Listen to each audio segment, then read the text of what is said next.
no, it turns out a lot more people than what I thought would be interested in the life of a school photographer are actually interested in the life of a school photographer. So due to public demand, here is part 2, baby.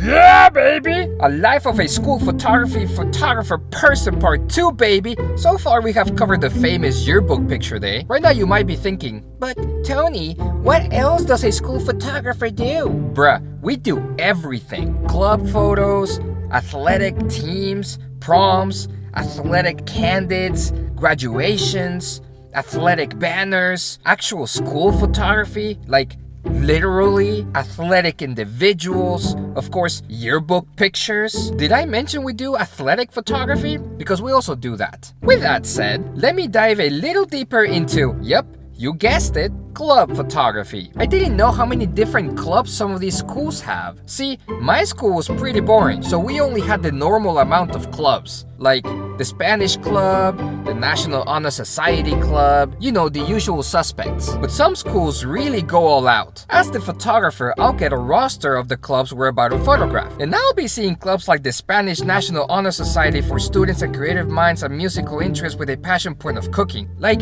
yo, you just combined 10 different clubs. And some of these abbreviations are hilarious too, like the Culinary Revolution and Prevalent Club. I think you mean the Crap Club. And don't even get me started on how these clubs are photographed. One straight line, snap, done, get out of my face. But a club like the English Club, I'll have 100 clueless students in front of me who for some reason can't seem to be able to follow directions, which mind you are being said in English.